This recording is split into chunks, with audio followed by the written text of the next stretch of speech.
Hi, this is Devan Devre. I am from Jalgaon. I currently working on a US-based IT company as a software developer with the 3 LPA package. साधारणतः मी 2019च्या डिसेंबरमध्ये पुण्यात आलो. पुण्यात मी MCA करण्यासाठी MCAला admission घेतली एका कॉलेजला आणि त्यासाठी मी इथं आलो. त्याआधी मला खूप काही अडचणी आल्या. अडचणी सांगायच्या म्हटलं तर असं BCAला असताना मी एकतर माझी वीक अशी कोडिंग स्किल माझ्यामध्ये बिलकुल नाही आणि नॉन टेक्निकल तुम्ही मला ॲज अ नॉन टेक्निकल माझं बॅकग्राऊंड जरी IT असलं, मी जरी BCA जरी करत असलो तरी टेक्निकल स्किल माझ्या खूप वीक होत्यात आणि आफ्टर BCA मी MCAला पुण्यात येथे ॲडमिशन घेतलं आणि त्यानंतर साधारणतः 2 वर्षाच्या लॉकडाऊननंतर कॉलेज सुरू झाले डिसेंबर 2020ला.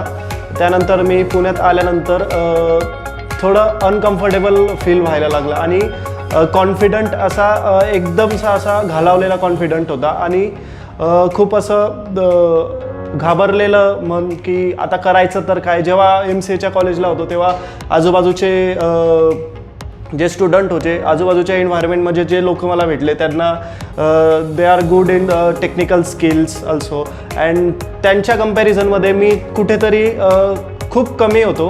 कारण मला साधारणतः सांगायचं म्हटलं तर बेसिक C लँग्वेजचं नॉलेजसुद्धा नाही होतं BCAला. म्हणजे नॉर्मली ग्रॅज्युएशनला सगळेच कोणी इतका अभ्यास नाही करत आणि मी सुद्धा अभ्यास इतका केलेला नव्हता. त्यामुळे BCAला असताना मला फक्त मी थेरॉटिकली कन्सेप्टवरतीच पेपर पास झालो BCAचे. त्यानंतर MCAला जेव्हा ॲडमिशन घ्यायची वेळ आली तेव्हा एक प्रश्न डोक्यात होता की MCAला ॲडमिशन आता जळगाव म्हटलं म्हणजे इथून जवळपास पुण्यापासून 400 किलोमीटर, तिथं ना कोणती IT कंपनी, ना कोणतं IT इंडस्ट्री वगैरे, ना तितकं गायडन्स IT संदर्भात. तर मी असा विचार केला तर आपण ह्या बॅकग्राऊंडमध्ये पुण्याला जाऊ आणि तिथं एक चांगल्या इन्स्टिट्यूटमधून MCA डिग्री कंप्लीट करू. तर तेव्हा आपल्याला आता तरी आपलं झालं BCAला टेक्निकल स्किल नाही, आपण थेरी कन्सेप्टवरती पास झालो, पण MCAला काय होईल असा प्रश्न सतत नेहमी डोक्यात असायचा. त्यामुळे मी एक लास्ट मोमेंटला MBAचा फॉर्म भरलेला होता CETचा, महाराष्ट्र MBA CETचा. तर वेळेवरती असा विचार बदलायचा होता की जर इन केस जर MCAला जर काही नाही झालं, जर मला नाही टेक्निकल स्किल जमल्या तितक्या प्रमाणात, तर MBAला ॲडमिशन घ्यायचं. आता नॉर्मली हा विचार प्रत्येकाच्याच मनात येतो कारण इतक्या दूर असतं तिकडं जिथं IT इंडस्ट्री नाही, जिथं टेक्निकल स्किल्स वगैरे प्रोव्हाइड व्हायचं तितकं मटेरियल त्या साईडला उपलब्ध नाही आहे. तिथून येणारा प्रत्येकाच्या डोक्यात हाच विचारत असतो की आपण ह्या बॅकग्राऊंडमध्ये जाऊन टेक्निकल स्किल कशा इन्क्रीज करायच्या आपल्यामधल्या. तर त्यामुळे मी जेव्हा पुण्यात आलो तेव्हा साधारणतः माझे रूममेट मला भेटले. ते रूममेट सगळे एक रेप्युटेटेड कंपनीमध्ये प्लेस झालेले होते. कदाचित त्यांनी आणि त्याच्यापैकी 2 व्यक्ती असे होते ज्यांनी BCAवरतीच ते प्लेस झालेले होते. तर माझ्या डोक्यात असा विचार आला की कदाचित आपण BCAला असतानाच लास्ट इयरला पुण्यात येऊन ही institute RS Softech institute join करायला हवं होतं. आपण उगाचच 1 वर्ष वाया घातलं आणि त्यानंतर लॉकडाऊन आला आणि सगळं बंद झालं. त्यामुळं काही चान्सच नाही भेटला कोर्स वगैरे करायचा. आफ्टर लॉकडाऊननंतर काही प्रमाणात वातावरण थोडं शांत झालं आणि खूप काही गोष्टी सुरू व्हायला सुरुवात झाली. त्यामुळं कॉलेजेस देखील सुरू व्हायला सुरुवात झाली डिसेंबर 2020मध्ये. त्यानंतर मी माझ्या रूममेट्सने मला सांगितलं की RS सॉफ्टेक नावाचं एक इन्स्टिट्यूट आहे, तिथं तू जाऊन जॉईन कर. त्यांचे रिझल्ट ऑलरेडी त्यांचे 100% प्लेसमेंट त्यांच्या बॅचला मिळालेले होते आणि ते माझ्या डोळ्यासमोर होतं. पण तरीही मी त्यांचं काही गोष्टी इतक्या मनावरती नाही घेतल्या. तरी मी असा विचार केला की हे सांगताय तर सगळेच प्रत्येक इन्स्टिट्यूटचं प्रत्येकजण तारीफ करतच असतं, पण असं काय असेल या इन्स्टिट्यूटमध्ये. तर मी पर्सनली इन्स्टिट्यूटला भेट दिली. त्या व्यतिरिक्त मी RS सॉफ्टेकला यायच्या आधी इतर 10 ते 12 ठिकाणी इन्स्टिट्यूटला भेट दिली. तर असं आपण कोणत्या इन्स्टिट्यूटला दुसऱ्या पुण्यातल्या वगैरे असं नाव तर नाही ठेवत, पण एक चांगला आणि एक वाईटचा आपण एक फरक सांगू इच्छितो की नेमका फरक काय असतो एक चांगल्या इन्स्टिट्यूटमध्ये आणि एक वाईट इन्स्टिट्यूटमध्ये. मी दुसऱ्या इन्स्टिट्यूटला जाऊन देखील तिथं भेट दिली. तिथं जाऊन मला आधीच गेल्यानंतर एंट्री केल्यानंतरच त्यांनी मला आधीच फीसची गोष्ट केली आणि दुसऱ्या गोष्टी अजून की आम्ही तुम्हाला इतकं प्लेसमेंट देऊ, तितकं प्लेसमेंट देऊ. आणि दुसऱ्या एखादी इन्स्टिट्यूटला गेलो, तिथं सेम त्याच गोष्टी की आम्ही तुम्हाला 5चं पॅकेज देऊ, 10चं पॅकेज देऊ, असं करू तसं करू, सगळ्या अशा गोष्टी त्यांच्या चाललेल्या होत्या. पण तरी देखील आणि एकाही इन्स्टिट्यूटला कोणी डेमो लेक्चर द्यायला तयार नाही होतं. 1-2 इन्स्टिट्यूट मी बघितले जिथं डेमो लेक्चर एक दिवस त्यांनी मला अलाउड केलं, पण जेव्हा मी डेमो लेक्चरला तिथं बसलो, एका इन्स्टिट्यूटला डेमो लेक्चर होतं पण ते ऑनलाईन होतं. ते ऑफलाईन त्या काळात कोणतंच पुण्यातलं इन्स्टिट्यूट ऑफलाईन घ्यायला तयार नव्हतं. तयार यासाठी नव्हतं, ती कदाचित ते कॉन्फिडंट नसतील मुलांना तिथपर्यंत शिक्षण देण्यासाठी, कदाचित त्यांचं काही वैयक्तिक कारण असतील, आपण त्याबद्दल नाही डिस्कस करू. पण RS सॉफ्टेक एकमेव इन्स्टिट्यूट होतं की आम्ही तुमच्या एज्युकेशन क्वालिटीसोबत कॉम्प्रोमाइज कधीच करणार नाहीत. तुम्हाला जर ऑफलाईन शिक्षण असायला हवं तर आम्ही तुम्हाला ऑफलाईन शिक्षण देऊ. तुम्हाला जर ऑनलाईन करायचं असेल, तुम्ही 200 किलोमीटर 300 किलोमीटर दूर राहतात, तशी आपल्याकडं तितकं मटेरियल उपलब्ध आहे की आम्ही तुम्हाला तितक्या क्वालिटीचं शिक्षण प्रोव्हाइड करू शकतो. हा एक फरक मोठा मला दुसऱ्या इन्स्टिट्यूटमधून आणि RS सॉफ्टेकमध्ये एक जाणवला. दुसरी गोष्ट, एक इन्स्टिट्यूटला मी नाव वगैरे तर कोणत्या इन्स्टिट्यूटचं मी इथं नाही घेणार आणि कदाचित ते त्यांच्या परीने चांगलंही काम करत असतील, तसं आपण त्यांना काही डिस्क्लोज वगैरे करत नाही. पण एका इन्स्टिट्यूटला मी गेलो, तिथं मॅक्झिमम मी एक लेक्चर अटेंड केलं. त्या लेक्चरला मी आजूबाजूला बघितलं 50 to 60 स्टुडंट माझ्या आजूबाजूला बसून तो क्लास अटेंड करत होते आणि मी त्याच क्लासमध्ये शेवटून 3ऱ्या नंबरच्या बेंचवर बसून तो क्लास अटेंड करत होतो.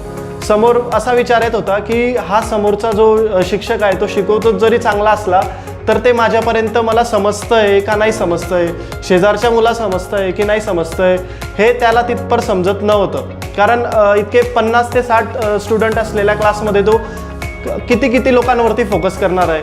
1 ते 2 लाईनमधले मुलं जर उत्तर दिलं तर तो ते गृहीत धरून घ्यायचा की हे यांना समजलेलं आहे. पण त्या 3 लाईन सोडलेल्या बाकीच्या ज्या 10 लाईन होत्या बेंचेसच्या, त्या लोकांना काडी मात्र देखील एक शब्द जरी त्याचा समजत नव्हता. हे त्याला कदाचित माहीत असेल नसेल, तर त्याचा वैयक्तिक प्रश्न. हा दुसरा फरक मला RS सॉफ्टेक आणि दुसऱ्या इन्स्टिट्यूटमध्ये दिसून आला. पण जेव्हा मी RS सॉफ्टेकला आलो तेव्हा त्यांनी मला फीसच्या गोष्टी त्यांनी आधी तर केल्याच नाही. तुम्ही फायनान्शियली जरी वीक असाल तरी तशा त्यांच्या पॉलिसीज आहे, तुम्ही टप्प्याटप्प्याने तसा पेमेंट करू शकतात, असे त्यांनी काही पॉलिसीज RS सॉफ्टेकच्या बनवलेल्या आहेत. तसं मला इथं आल्यानंतर राहुल साळुंके सर यांच्याशी माझी भेट झाली. त्यांनी माझा एक आधी विचार होता की इतक्या दुरून म्हणजे मी 400 किलोमीटर दूरवरनं इथं पुण्यात आलो आणि कसं काय इतकं लवकर मी शिकेल आणि कसं काय प्लेस होईल, तर कदाचित खूप सारे प्रश्न होते. आणि ती एक 15 मिनिटाची भेट माझी राहुल सरांसोबत झाली. राहुल सरांनी त्या 15 मिनिटात मी विचारलं त्यांना, सर मला जावा येत नाही. सर बोलले चिल, करून घेऊ आपण, काही टेन्शन नाही, तुम्ही फक्त जितके दिवस क्लास चालला तुम्ही तितके दिवस 100% क्लासला द्या, बाकीचं माझ्यावरती सोडून द्या, मी ते बघून घेईल कसं करायचं, तुमच्याकडनं कसं करून घ्यायचं, तुमच्यात कोणते स्किल्स आहे, कोणत्या लँग्वेज तुम्हाला इझी जातात, कोणते स्किल्स तुमच्यात आहे. ह्या सगळ्या गोष्टी त्यांच्यासोबत डिस्कस केल्यानंतर एक कॉन्फिडंट एनर्जेटिक फील झालं की नाही आपण करू शकतो. आणि दुसरी गोष्ट म्हणजे RS सॉफ्टेकबद्दल बोलायचं झालं म्हटलं तर पुण्यात असे खूप सारे इन्स्टिट्यूट आहे की जे तुम्हाला lots of skills, lots of technology provide करतील. पण RS सॉफ्टेक अशी एकमेव टेक्नॉलॉजी आहे की जेव्हा तुम्ही RS सॉफ्टेकची पायरी चढतात, जेव्हा RS सॉफ्टेकमध्ये तुम्ही जातात तेव्हा तिथं एकच वाक्य असतं. प्रत्येक इन्स्टिट्यूटला गेल्यानंतर तुम्हाला एक प्रश्न विचारला जातो की तुम्ही कोणत्या बॅकग्राऊंडला बिलॉंग करतात, non technical, technical, mechanical, civil, what ever. पण RS सॉफ्टेकमध्ये जेव्हा येतात तेव्हा तुम्ही एक तुम्हाला असं की एक तुम्ही पायरीच त्यासाठी चढतात की तुम्हाला टेक्निकल स्किलची कमी आहे, कदाचित दुसरी काही स्किलची कमी असतील, तर RS सॉफ्टेक तुमच्यासोबत कधीच तसा भेदभाव करत नाही की तुम्ही IT वाला आहे तर याला लवकर समजेल, मेकॅनिकलवाला आहे की त्याला थोडं जास्त वेळ देईल. ते सगळ्यांना सगळ्या परीनं त्यांच्या परीनं इक्वली एज्युकेशन प्रोव्हाइड करतात. आणि आमची बॅच, दुसरी गोष्ट सांगायची म्हटलं म्हणजे RS सॉफ्टेकबद्दल, तशी इथं एक पॉलिसी अशी मेंटेन केलेली आहे की एज्युकेशन क्वालिटी ही कमी नाही व्हायला हवी. त्यामुळे एका बॅचमध्ये at a time 15 to 20 student sir allow करतात. त्यानंतर दुसरी बॅच बनवली जाते. असं जबरदस्ती काहीच नसते की तुम्ही 20 स्टुडंट नंतर जबरदस्ती तुम्हाला बसवतील की तुम्हाला की 3च मुलं तुम्ही उरले त्याच्यासाठी तुमची सेपरेट बॅच कंडक्ट नाही होऊ शकत. तुमच्यासाठी देखील सेपरेट 3 लोकांसाठी जरी बॅच सेपरेट करावी लागली तर सर 100% त्यांच्या परीने सेपरेट बॅच तयार करतात आणि त्यांचा टाईम तुमच्यासाठी काढून तुम्हाला शिकवतात. सो साधारणतः 28 जून 2021 रोजी माझा क्लासला पहिला दिवस होता. क्लास आमचा हट्ट होता की आमचा क्लास ऑफलाईनच व्हायला हवा. तर असं आमचा हट्ट होता, परंतु सरांनाच क्लास ऑफलाईन घ्यायचा होता. ऑनलाईन हे त्यांच्या पॉलिसीज आणि त्यांच्या एज्युकेशन क्रायटेरिया त्यांच्या बसतच नव्हतं. त्यामुळे आमची पहिली ऑफलाईन बॅच ही 28 जून 2021 रोजी चालू झाली. मला असं वाटतं की आमची ऑल ओव्हर पुण्यामध्ये हा इन्स्टिट्यूट RS सॉफ्टेक हा एकमेव इन्स्टिट्यूट असेल ज्यांनी पहिली बॅच ऑफलाईन लॉकडाऊननंतर 28 जून 2021 रोजी चालू केली. त्यानंतर साधारणतः एक 15 दिवस पहिला दिवस असा होता आमच्यासाठी हार्डच होता की पहिला दिवस तर आमचा इंट्रो वगैरे सांगण्यातच गेला आणि वॉट एव्हर तुम्हाला किती काय तर सरांनी जाणून घेतलं एक गोष्टी. त्याच्यानंतर दुसरा दिवस जो होता की बेसिक प्रिंट टाईप Cचा प्रोग्रॅम, बेसिक प्रोग्रॅम देखील मला लिहिता येत नव्हता. इन्क्ल्यूड कन्यू ह्या गोष्टीचं प्रॉपर मिनिंग देखील माहीत नव्हतं. व्हॉइड मेन काय ह्या गोष्टी देखील माहीत नव्हत्या. सगळ्या गोष्टी मी सरांना बोललो, सर मला नाही होत आहे, नेमकं करायचं काय. सर बोलले 10 दिवस थांब, 10 दिवस जाऊ दे, त्याच्यानंतर तू एक वेगळाच तुझ्यामध्ये कॉन्फिडंट निर्माण होईल. त्यानुसार मेन गोष्ट RS सॉफ्टेकची हीच आहे की तुमचं कोडिंगमध्ये इंटरेस्ट जनरेट करायचं. म्हणजे बाहेर देखील कोणी नॉन टेक्निकलमधून आला त्याला कोडिंगचा काहीच इंटरेस्ट नसतो. त्या गोष्टीचा असे काही यांच्याकडे सरांकडे ट्रिक्स आहे, असे काही लॉजिक्सचे काही क्वेश्चन्स आहे जेणेकरून स्टुडंटमध्ये कोडिंग करायची इंटरेस्ट जनरेट होतो. त्यामुळे ती गोष्टी 15 दिवसानंतर मला इतका इंटरेस्ट यायला लागला त्या गोष्टीमध्ये. मी दिवस रात्र सकाळी 9 वाजता यायचो, संध्याकाळी 6:30-7 वाजेपर्यंत इथं बसून HR मॅम आमच्या दुसरं RS सॉफ्टेकचा स्टाफ आमच्याकडनं गोष्टी करून घ्यायचं. एका दिवसाला 1 महिन्यानंतर सगळ्या गोष्टी बेसिक गोष्टी अंडरस्टँडिंग झाल्यानंतर एक दिवसाला आमच्याकडनं 50 प्रोग्रॅम 100 प्रोग्रॅम हे इथं कंप्लीट करून घ्यायचे.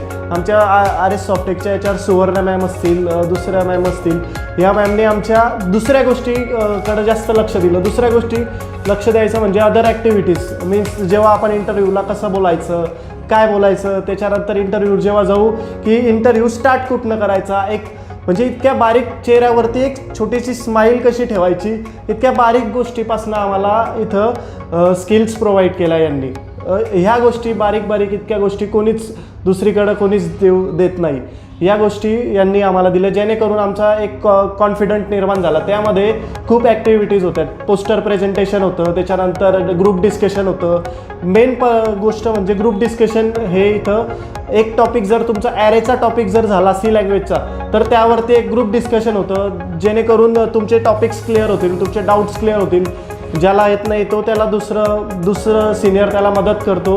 म्हणजे इथं एक हेल्पफुल आणि फ्रेंडली एन्व्हायरमेंट आम्हाला इथं RS सॉफ्टेकमध्ये मिळालं. आणि त्यानंतर 3 महिन्यानंतर 1 महिना, 1.5 महिना, 2 महिने आम्हाला C लँग्वेजला लागलं. कारण C लँग्वेज अशी लँग्वेज आहे जी शिकल्यानंतर माणूस जगातली कोणतीही लँग्वेज त्याला शिकायला अवघड जात नाही. बेसिक कन्सेप्ट हे सगळे C लँग्वेजमध्ये येते. तर सरांनी आमचं Cचं लॉजिक इतकं बिल्ड केलं जेणेकरून आम्हाला पुढं लॉजिक बिल्डिंगला फिबोनासीस, इव्हन ऑड नंबर्स, पॅटर्नचे प्रोग्रॅम्स आमच्याकडनं असे वेगळे सगळे मल्टिपल जवळपास 1000 प्रोग्रॅम्सचं आमच्याकडे टार्गेट ठेवलं की तुम्हाला 1.5 ते 2 महिन्यात हे 1000 प्रोग्रॅम्स कम्प्लीटच करायचे.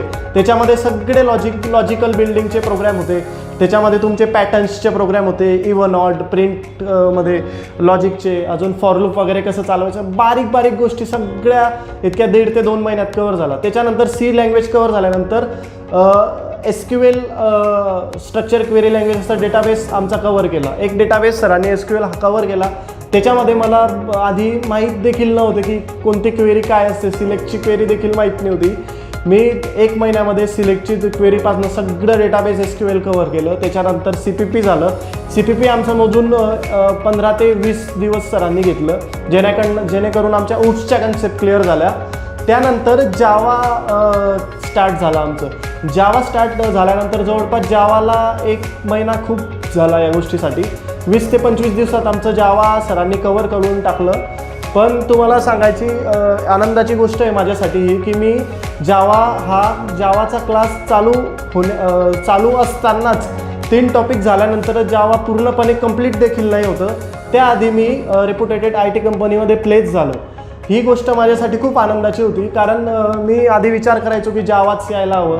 तर सरांनी माझ्यामध्ये कोडिंगचा जो इंटरेस्ट जनरेट केला, राहुल सरांनी जो मला कॉन्फिडन्स प्रोव्हाइड केला, आणि दुसरे HR मॅम वगैरे ज्या ॲक्टिव्हिटीज झाल्या, त्याने करून मी माझी अशी परिस्थितीमध्ये असा कॉन्फिडन्स घेऊन मी इंटरव्ह्यूला जायला लागलो की इंटरव्ह्यूने कोणताही क्वेश्चन जरी विचारला मला, जावा, सी, दुसरं कोणतंही लॉजिकचा क्वेश्चन विचारला, तो मी असा कॉन्फिडेंटली आनंद व्हायचा मला त्या प्रश्नाचं उत्तर देण्यासाठी की मी आता हा प्रश्न विचारला तर हे उत्तर देईल. असे सगळे डाऊट्स माझे सगळे बिल्ड केले त्यांनी, सगळं नॉलेज माझं बिल्ड केलं, जेणेकरून मी कॉन्फिडेंटली इंटरव्ह्यू द्यायला गेलो. आणि तुम्हाला अजून सांगायचा आनंद होतो, माझा पहिलाच इंटरव्ह्यू मी ऑफलाईन इंटरव्ह्यू झाला. आताच्या ऑनलाईनच्या ह्याच्यामध्ये इंटरव्ह्यू सध्या ऑनलाईन होतात, तर माझा ऑफलाईन इंटरव्ह्यू झाला आणि तो जवळपास 1 तास चालला. 1 तासापैकी मला खूप सारे क्वेश्चन विचारले, जेणेकरून 2 ते 3-4 क्वेश्चन्स मला आलेले नसतील. जितके क्वेश्चनचे उत्तरं दिले मी कॉन्फिडेंटली दिले because of Rahul sir and our Softech team. तर मी तुम्हाला सांगायचं तात्पर्य असं, या गोष्टीमागचं माझी जर्नी सांगायचं, स्टोरी सांगायचं, जी कारण असं होतं की नॉर्मली तुम्ही 400 किलोमीटर दूर राहत असाल, तुम्ही एकदम खेडेगावामधनं येत असाल, तुम्हाला ITचं काही देखील नॉलेज नसलं, तुम्हाला फक्त सरांनी पहिल्या दिवशी मला सांगितलं होतं, तुला अधिक वजाबाकी बेरीज या गोष्टी जर येत असतील तर तू हाय लेवलपर्यंत कोडिंग करू शकतो. बाकी तुला काहीच विचार करायची गरज नाही, तू बघ सगळं माझ्यावरती सोडून दे. तुला फक्त मॅथ्सचं basic addition, subtraction, multiple division वगैरे हे फक्त 4 गोष्टी आल्या, बाकी मी बघून घेईल आणि तू काहीच काळजी करू नको. आणि तुम्हाला जर एक कॉन्फिडंट नसेल की तुम्ही IT इंडस्ट्रीत येत असाल आणि तुमचं तितकं पुरेपूर इंग्लिश नसेल, तुम्हाला तुमचं इंट्रो देखील देता येत नसेल इंग्लिशमध्ये, स्वतःचं नाव देखील सांगता येत नसेल, तरी काही काळजी करण्याची गरज नाही. तुम्ही ऑलवेज RS सॉफ्टेकमध्ये तुमचं वेलकम आहे. तुम्ही RS सॉफ्टेकला या, फ्रीली तुमच्या मनातले सगळे डाऊट सरांसमोर मांडा, त्यांना सांगा की काहीच मला एकदम मी आजपर्यंत ITचा I देखील ऐकला नाही आहे, प्रोग्रॅमचा P देखील मला माहीत नाही, C प्रोग्रॅम काय असते ही देखील माहीत नाही आहे. तुम्हाला सगळे डाऊट्स क्लिअर होईल. तुम्ही 6 महिन्यानंतर एक वेगळीच एनर्जेटिक आणि वेगळा कॉन्फिडन्स घेऊन IT इंडस्ट्रीमध्ये प्रवेश कराल आणि 100% तुम्ही त्यामध्ये सक्सेस व्हाल. आणि तेच तात्पर्य होतं की माझ्यासारखे असे अनेक पुण्यामध्ये भरकटलेले स्टुडंट्स असतात की जे चांगला क्लास आणि चांगल्या नॉलेजसाठी इकडे तिकडे भटकत असतात, त्यांचं नुकसान व्हायला नको. त्यामुळे मी त्यांना हेच सजेशन देईल की तुम्ही एकदा तरी RS सॉफ्टेकमध्ये या. तुम्हाला इथं कोणत्याच गोष्टीचं काही प्रेशर नाही, तुम्हाला फीज पेड करायसाठी प्रेशर नाही आहे इथं ना. तुम्हाला डेमो लेक्चर्स, तुम्हाला 2 ते 3 डेमो लेक्चर्स तुम्हाला सर प्रोव्हाइड करतील. त्याच्यानंतर जर तुमचं पूर्ण फीज फीज पेड करायचं क्षमता नसेल, नो वरी, नो प्रॉब्लेम. तुम्ही बिंदास सरांना तुमच्या पर्सनली गोष्टी सांगा. तुम्ही फायनान्शियली वीक असाल तेच तरी सांगा, सर त्याच्यामध्ये काही ना काही मार्ग देखील काढून तुम्हाला सांगतील. आणि दुसरी गोष्ट सांगायची म्हटलं, राहुल सरांसारखा एकमेव माणूस आम्हाला आमच्या जीवनात मला तरी असा मिळाला की मी त्याला पर्सनली असो की ऑफिशियली कॉर्पोरेट लाईफच्या गोष्टी, कोणत्याही गोष्टी कधीही फ्रीली सांगतो आणि मला तिथून पर्याय काही ना काही मार्ग ते शोधून देतात. मीन्स सांगायचं असं की जसं कोटा फॅक्टरीचे जसे ते जितू भैया होते, तसं राहुल सर आमच्या लाईफमध्ये जितू भैया असे आम्हाला पुण्यात येऊन मिळाले. थँक्यू.